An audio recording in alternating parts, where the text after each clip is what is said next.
Capítulo 10. Vuelo de Levi. 1. Patrick. Escucha esto, Kate. Esto es realmente asombroso. Tienes que escucharlo. ¿A que no sabes en qué era especialista Jack cuando pasó por la Facultad de Matemáticas de Portland? La voz de Patrick transmitía entusiasmo, inocencia y fascinación. ¿No? ¿En qué? Dijo Kate sin apartar sus cansados ojos de la carretera.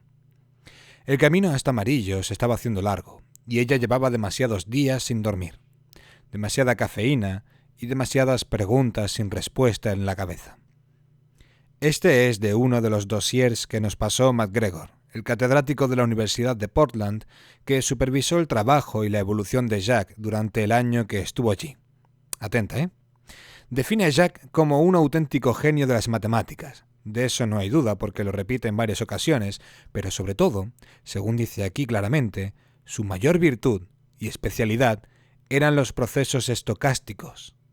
Patrick hizo una pausa y miró de reojo a Kate para ver su expresión. Venga, Patrick, deja ya de mirarme y dime en qué consisten esos procesos. Sabes de sobra que no sé lo que son. Patrick dibujó una sonrisa en el aire, dulce y silenciosa. Los procesos estocásticos son una rama de las matemáticas, de la probabilidad concretamente, que estudian cómo evolucionan sistemas de múltiples variables aleatorias a lo largo del tiempo, o incluso también del espacio. Me explico, que sé que esto te habrá sonado a chino igual que a mí. Lo que tratan de hacer estos procesos estocásticos es estudiar enormes y gigantescas sucesiones de variables aleatorias de todo aquello que nos rodea, como por ejemplo el comportamiento de los animales, los humanos o la naturaleza. Su finalidad es conocer si se esconde algún tipo de patrón detrás de ellas, si en todos esos pequeños sucesos y cosas que pasan a diario delante de nuestros ojos y que tenemos por sucesos totalmente aleatorios o impredecibles, existe algún tipo de causa que explique por qué pasan, o al menos si es posible saber su causa, determinar cuál es su consecuencia inmediata. En base a eso, una vez elaborado ese patrón de movimiento, tratan de predecir nuevos sucesos en el tiempo. Concretan los siguientes sucesos, los que deberían ocurrir si esos cálculos eran correctos y ellos estaban en lo cierto. En resumidas cuentas, estos matemáticos tratan de saber si es posible saber lo que va a pasar antes de que pase, porque si lo aleatorio es en realidad algo previsible, entonces el futuro se convierte en algo que podemos conocer de antemano, preguntó Kate mirando a Patrick de reojo. Una de esas miradas inteligentes y cargadas de una buena fotografía, como dirían en el mundo del cine. Exacto, Kate. Eso es justo lo que estaba tratando de decirte. Eso es de locos, Patrick. ¿El qué? ¿Que haya gente estudiando la aleatoriedad o que pueda existir un patrón detrás de ella? Las dos cosas. Por el amor de Dios, Kate, no seas tan escéptica. McGregor cita aquí en su dossier un montón de referencias de grandes matemáticos que pasaron toda su vida estudiando esta rama de las matemáticas con resultados bastante satisfactorios, de hecho. Esto no es ciencia ficción ni un cuento de fantasía, esto es un hecho probable. Quizá demasiado extraordinario para lo que estamos acostumbrados, para la forma en que vemos y nos relacionamos con el mundo que nos rodea. Estamos tan acostumbrados a encontrarle una explicación a todo aquello que conforma nuestro día a día, que cuando nos topamos con algo que escapa a nuestro entendimiento solemos darle la espalda. Como si de esa forma dejase de existir. «Oh, qué bonito, Patrick», dijo Kate con sarcasmo. ¿Y a qué conclusión llegaron todos esos matemáticos, si se puede saber? ¿A que un día morirían igual que morimos todos? Vamos, Kate. No me digas que no es fascinante. No me digas que nunca has pensado que podrías haber cambiado ciertas cosas de haber sabido lo que iba a pasar. Justo en el momento en que Patrick dijo lo que acababa de decir, se arrepintió de haberlo dicho. En el rostro de Kate desapareció ese bonito pliegue que unía sus pómulos con su nariz y que solía aparecer cuando sonreía. Mira, dijo Patrick reanudando de nuevo la conversación para evitar que el pensamiento de Kate volara hacia ese lugar al que ni ella ni él quería que fuese. Aquí cita textualmente que Jack dio muestras de haber realizado grandes avances en la teoría del vuelo de Lévy, del matemático Paul-Pierre Lévy, el cual realizó importantes estudios en el estudio de la aleatoriedad y cuyo teorema principal era que las variables aleatorias tienden a estabilizarse en el tiempo antes o después. Es decir, siguen un camino que describe un movimiento coherente y por tanto predecible. Bien, no existe solo este caso. De hecho, el vuelo de Lévy se basa en la caminata o paseo aleatorio, concepto introducido por el matemático Karl Pearson en 1905, el cual viene a decir que la posición de una partícula cualquiera en un instante del tiempo y del espacio depende únicamente de su posición anterior y de alguna que otra variable que pueden llegar a describir la dirección y la longitud de cada uno de los pasos de esa variable. De ahí lo de la caminata o paseo aleatorio. Kate torció el cuello ligeramente para mirar a Patrick, para ver si estaba hablando en serio o riéndose de ella.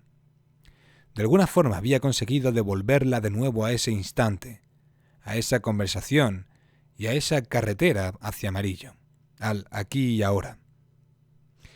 No sé qué pensar, Patrick, pero si hay algo de cierto en todo eso que me estás contando, no es para estar muy contentos que digamos, sino todo lo contrario, asustados. Vamos, Kate, se han realizado un montón de estudios, algunos de ellos muy concluyentes. Esto es ciencia, Kate, ciencia.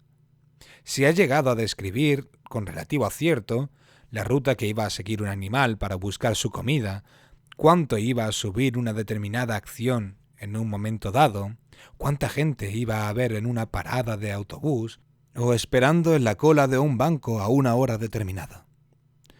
Podría seguir así durante mucho rato. MacGregor cita un montón de ejemplos y en ningún momento pone en duda que todo esto no sea cierto. Sencillamente, todavía no hay nadie ni nada tan potente para llevar a cabo los cálculos necesarios con el número de variables suficientes para determinar qué sucederá en un futuro. Imagínate solo por un momento que alguien pudiera realizar todos esos cálculos. Imagina que alguien pudiese determinar cuáles serán los siguientes pasos que va a dar el ser humano. ¿En serio sigue esto sin parecerte totalmente fascinante? Lo cierto es que cuando miras hacia atrás en el tiempo, todo cuanto acontece aparece perfectamente indexado. Todo es consecuencia de algo. Tan solo es cuestión de cambiar la forma de ver las cosas, de cambiar el punto de vista. Patrick se quedó de nuevo mirando a Kate, esta vez sin tratar de disimular. Ella se hizo la despistada un momento y después no pudo evitar romper a reír como hacía tiempo que no lo hacía. ¿Se puede saber de qué te ríes?, dijo Patrick. De nada, es solo que... Me hace gracia eso que haces, dijo Kate sin apenas poder controlar esa risa que provenía de algún lugar de su interior que tenía completamente olvidado, bloqueado y encerrado. ¿El qué hago? Eso. Estudiar constantemente mis reacciones. No sé. Es gracioso ver cómo esperas a que dé saltos de alegría o a que mi cara se ilumine de repente o algo parecido, dijo Kate mirando de nuevo a Patrick, viendo otra vez esa misma cara de expectación máxima. Patrick no pudo evitar romper también a reír, tan bien como hacía tiempo que no lo hacía. ¿Te parece si paramos un momento a tomar algo, Kate? Creo que nos vendrá bien estirar un poco las piernas. Además me estoy meando. Claro, en cuanto vea un área de servicio paro. Kate. ¿Sí? ¿Piensas que fue él? ¿Quién? Jack. ¿Qué te refieres? ¿A si robó el dinero o a si es el hombre del coche?, dijo Kate separando ligeramente la mirada de la carretera. A las dos cosas. Kate se hizo esa misma pregunta a sí misma. ¿De verdad importaba algo lo que ella pensase al respecto? ¿Qué tenía que ver Jack con las muertes del hombre del coche y con el robo del Crédit Lyonnais? Sí, pienso que ha tenido algo que ver con esto. Patrick recibió esa respuesta como una pequeña decepción, casi como una desilusión, cruda y sincera. ¿Qué diferencia había entre querer algo y creer algo? No tenía del todo claro qué responder a eso. ¿Qué? ¿No es la respuesta que esperabas?, añadió Kate para llenar el silencio que su respuesta había dejado. No sé, es que no le encuentro sentido a que alguien con un cerebro tan privilegiado tenga la necesidad de robar o de asesinar. No tiene sentido. Al principio, los primeros días, no tenía ninguna duda acerca de la culpabilidad de Jack, pero a medida que hemos podido saber más y más cosas sobre él, no sé, no le veo ninguna explicación lógica a por qué querría alguien así cometer semejantes crímenes. Patrick quería y creía que Jack no fuera. Tal vez esa fuese su respuesta. Desde luego que no lo sabes. Nadie sabe por qué la gente hace lo que hace. Kate no solo estaba pensando en Jack cuando dijo eso. Patrick tampoco. Nadie ha dicho que los criminales que perseguimos a diario tengan que tener un coeficiente intelectual determinado. Considera el crimen como algo totalmente independiente a la inteligencia que uno tenga. Más bien yo me preguntaría, ¿qué es lo que quieren esas personas? ¿Cuáles son sus necesidades y hasta dónde serían capaces de llegar para conseguirlas? En todo caso, ¿cuáles son sus límites morales si es que los tienen? Ten en cuenta que alguien como Jack puede que tenga unas necesidades que ni tú ni yo entendemos. Unas necesidades que trascienden todo límite moral. Kate vio acercarse la señal que indicaba la siguiente área de servicio, y antes de que a los dos les diese tiempo a decir algo más, ya había tomado el desvío. No sabía en qué momento del día se había producido el cambio en su interior, pero cuando bajó del coche y estiró las piernas, deseó por un momento que ese viaje no terminase nunca, que esa carretera que los llevaría hasta Amarillo fuese interminable. No se sentía con fuerzas para enfrentarse a ningún criminal, a un nuevo fracaso, a ella misma. Sobre todo, a ella misma. 2. Jack.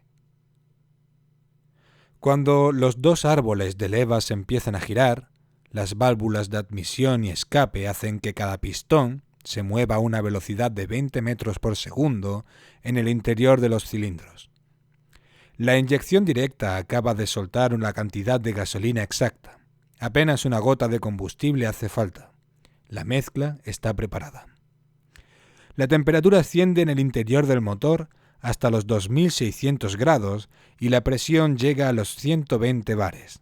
30.000 voltios de electricidad atraviesan el electrodo central con núcleo de oro que en su interior guarda cada una de las 8 bujías.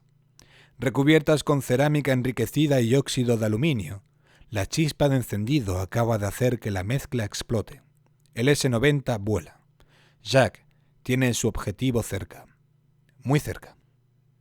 El cajero del Wells Fargo Bank, ubicado en el número 62 de St. Adam Street, había sido utilizado 4 veces durante los últimos días para extraer dinero de una de las cuentas a las que había ido a parar parte del dinero robado del Crédit Lyonnais. Jack había estado contando toda la noche. Su oreja derecha sangraba. Los zumbidos habían vuelto y los temblores apenas le dejaban conducir el S-90 con la precisión que requería, pero en ese punto y a esa hora el patrón iba a volver a ocurrir. Necesitaba estar allí. Debía estar allí. Sabes que no puedes hacer cadenas tan grandes de números, ¿verdad, Jack? ¿Sabes qué ocurrirá si continúas contando de esa manera? No, no lo sé. Yo creo que sí lo sabes, Jack. Cerró los ojos durante un instante.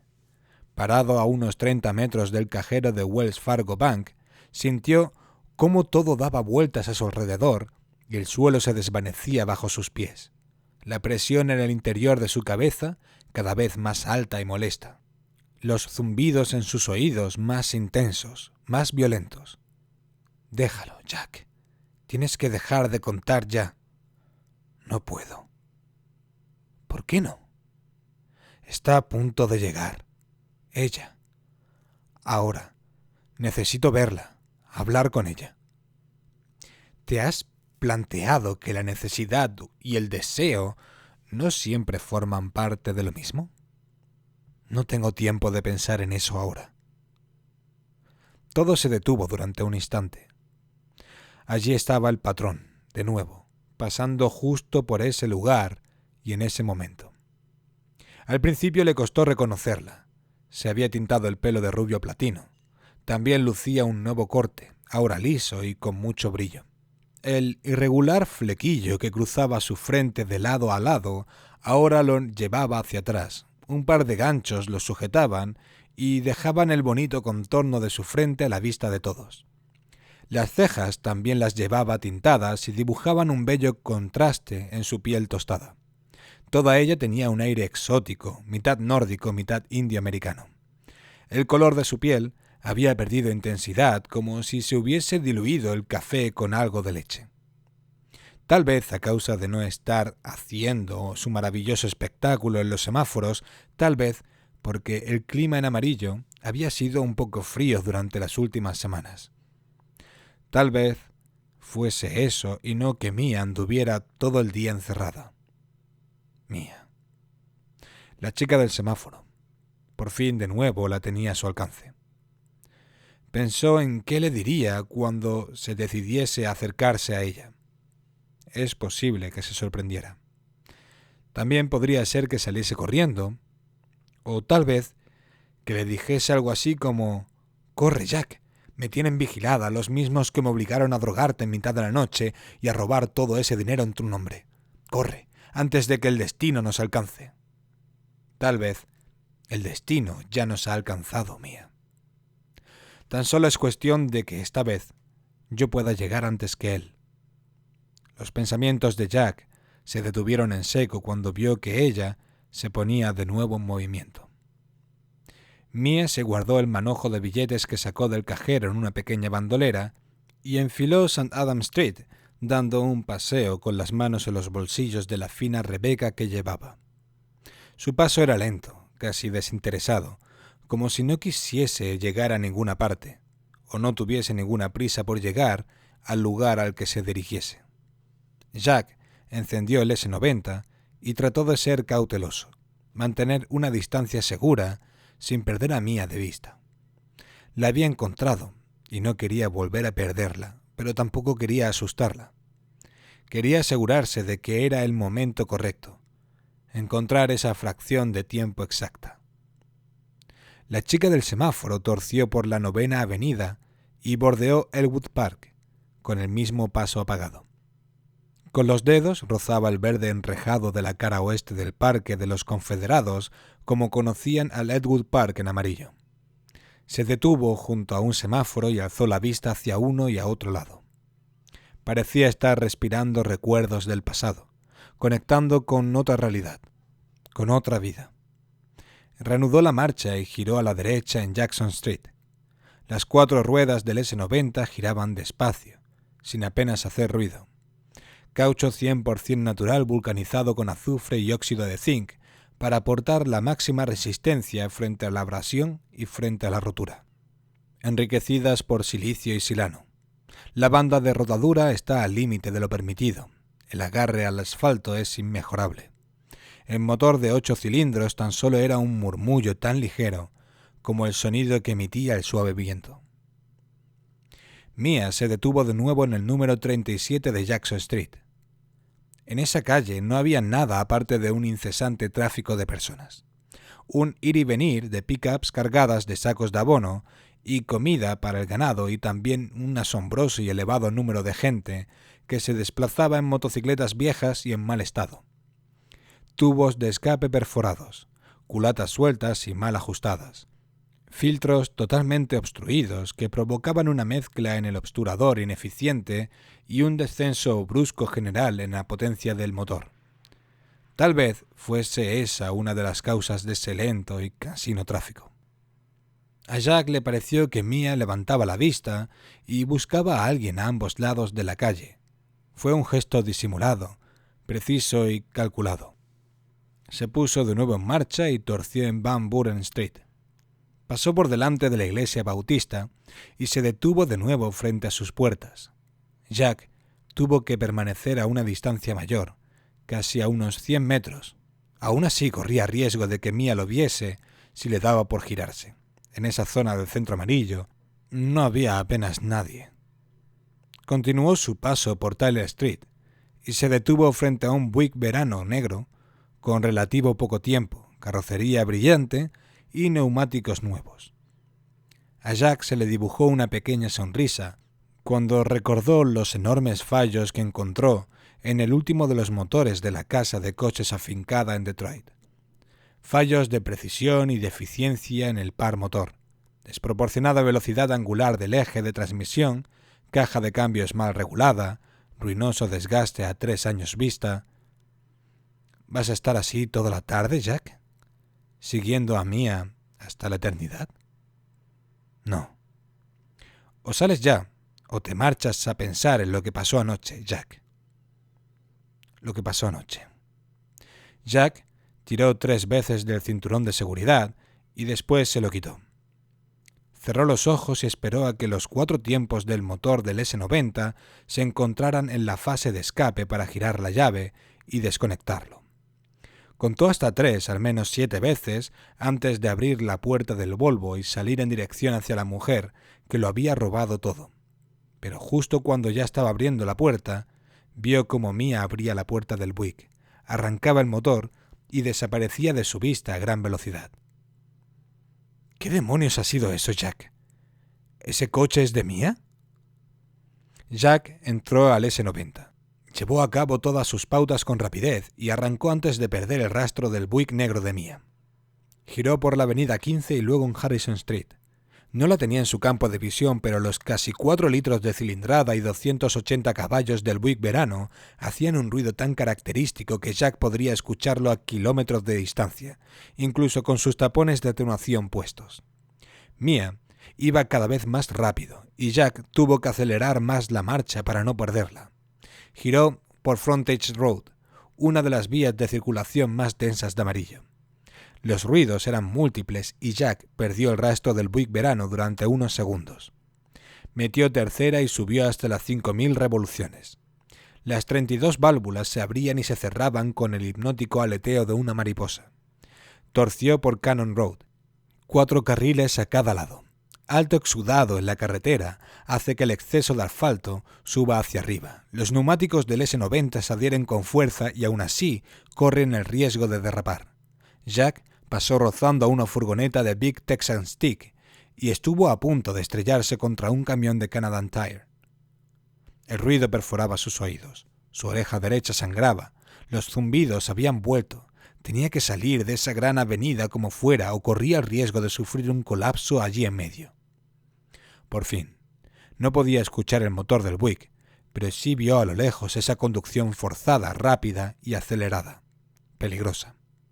Dejó Cannon Road y entró en Lincoln Street. Estaba aminorando. Tal vez llegando a su destino, o tal vez tan solo frenaba porque... 3. Mia. Esperaba haberlo perdido de vista. ¿En serio era él? ¿O eran imaginaciones suyas? ¿Era Jack el que conducía el coche blanco que le había estado siguiendo? Mia entró al parking de la urbanización Golden Fields, situada justo enfrente del gran y majestuoso edificio del amarillo National Bank. Cristales en negro ónix y una gigantesca A coronando su cima. Todo ello bajo la ondeante bandera estadounidense. Sacó las bolsas de la compra y se apresuró a subir al ático.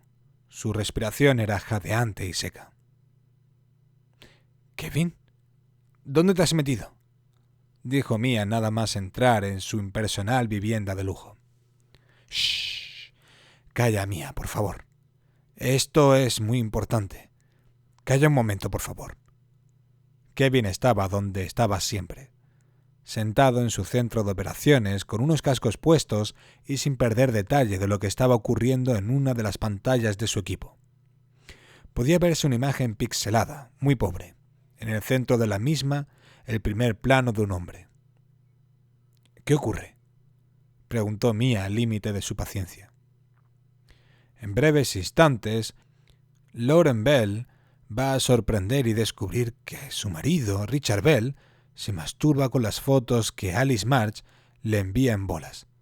«Alice, ¿recuerdas?», enfatizó Kevin buscando en Mia esa expresión de saber quién era esa de quien le estaba hablando. «Es la hija de Arthur Mark», continuó Kevin viendo que Mia no reaccionaba. «¿Y a que no sabes quién le ha dado el chivatazo a la señora Bell de lo que hace su marido y a qué hora cuando nadie estaba en casa?» Kevin soltó una sonrisa infantil, con la gorra de los Giants sucia y cada vez más deshilachada aplastada sobre su cabeza. «Esa rata de Richard Bell no quiso darme lo que le pedí y ahora va a tener lo que se merece por hacer lo que no debería estar haciendo con jovencitas que no son para él. ¿Y sabes qué? Su esposa Lauren Bell se merece lo que le ha pasado, lo que está a punto de descubrir. Ella decidió someterse a un marido que nunca la quiso, que nunca la amó y que nunca vio el deseo en sus ojos, tan solo el reflejo de una posición, de un estatus social. ¿Entiendes, Mia? ¿Entiendes por qué hago esto? No es solo dinero ni información, ni mucho menos venganza personal o negocio, ¿sabes? Es algo más profundo que todo eso». Kevin terminó la frase con seriedad, con una extraña e inusitada convicción en su voz.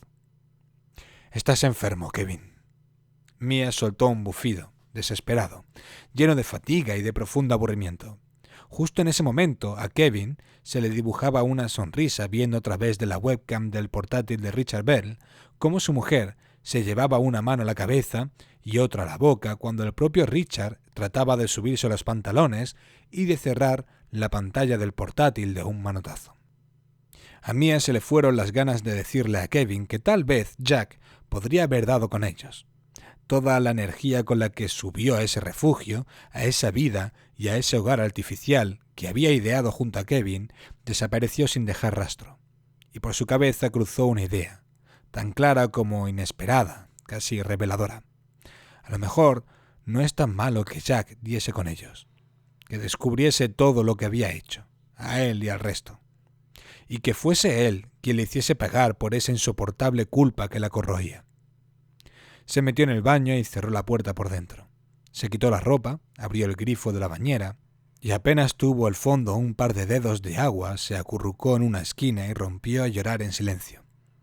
Se sintió tremendamente desolada bajo esa enorme cascada iluminada con neón azul, que mojaba su cuerpo, que acariciaba cada uno de esos tatuajes con los que pensó que la ayudarían a expiar esa culpa que la atormentaba desde hacía años, cada vez con más fuerza, más molesta. ¿Qué demonios había hecho? ¿Qué demonios estaba haciendo? Y sobre todo, ¿por qué y por quién hacía todo aquello? En ese momento vio claro que por mucho que huyera, ella, Kevin, los dos, nunca podrían escapar de ellos mismos, de quiénes eran realmente y de las acciones con las que habían dejado su huella en el mundo. Tal vez no era tan mala la idea si aclaraban las cosas con Jack. Si él decidía que también necesitaba cobrarse su justicia, estaba en su derecho, por todo lo que le habían hecho a él y a su hermana, sobre todo a su hermana, a Wendy. Eso sí fue una cabronada. 4. Wendy. Lo que más le dolió a Wendy no fue haber sido engañada, otra vez. Lo que más le dolió fue que su hermano saliera corriendo en busca de esa mujer que la había estado mintiendo todo el tiempo y que había tratado de matarla, a ella, a su propia hermana. Pero claro, eso era algo que ni tan siquiera el propio Jack sabía porque él nunca escuchaba. Él sencillamente había antepuesto una vez más sus extrañas necesidades al bienestar de alguien de su propia sangre. A Wendy se le rompió el corazón cuando descubrió que Arnold, el novio en el que había depositado sus grandes y puras esperanzas, tan solo había estado utilizándola para acercarse a Jack. Cuando lo escuchó hablando con su... Wendy no sabía ni cómo llamar a esa mujer que había seducido a un hombre de espíritu débil y corazón de viento, como Jack, solo para robar con sus claves personales todo ese dinero. Así no se hacen las cosas, Mia. Así no se hacen las cosas, Arnold, o como te llames en realidad, pensó Wendy mientras se alisaba el pelo frente al espejo y esperaba una vez más a que a Jack le diese por mirar el maldito teléfono y contestar a sus mensajes. Una lágrima brotó del fondo de sus ojos y salió dando tímidas vueltas hasta remojar sus labios de agua con sal. No llevaba nada bien el rechazo. No llevaba nada bien la indiferencia, el abandono y la culpa, sobre todo la culpa. De alguna manera siempre se sintió responsable de todo lo que le había ocurrido en la vida, sobre todo de las cosas malas. Es curioso cómo funcionaba la mente cuando suceden cosas inesperadas, cosas malas. Algunos tienden a echarle la culpa al resto, al universo. Otros se culpan a sí mismos, aunque eso no tenga el menor sentido. Pocos ven y aceptan las cosas tal y como son en realidad. Primero fueron los gritos en casa, continuos y violentos. Después llegó la enfermedad de Jack, inesperada, costosa, extraña. Él acaparó todas las miradas y ella tuvo que crecer por fuerza, por necesidad, supervivencia. Luego sus padres se separaron. Su padre, el mecánico, el mejor amigo de su hermano también, se fue dando un portazo cuando ya no pudo más, cuando ya no pudo soportar más a su madre, o tal vez fue a sí mismo a quien no pudo soportar más. La traumática y accidental muerte de su madre fue como el broche final a una infernal infancia, la guinda de ese envenenado pastel llamado vida. Luego la separaron de su hermano, lo único que le quedaba, y otra vez fue ella quien tuvo que madurar rápido. Con tan solo 12 años, tuvo que enfrentarse a dificultades con las que los novelistas ni siquiera sueñan. Tuvo que huir, aprendió a mentir, a luchar, a ser alguien en quien confiar, a sobrevivir y a sobrellevar su culpa, la culpa que siempre la acompañaba. ¿Hasta qué punto podía ser alguien responsable de lo que hiciesen los demás? Esa pregunta la acechaba día y noche, avanzando hacia el centro de su corazón, sin descansar, sin cesar. Primero fueron los demás, después fue ella, porque ella también ha hecho cosas. Había llegado hasta Amarillo para reunirse con su hermano, para que ambos se reunieran con su pasado.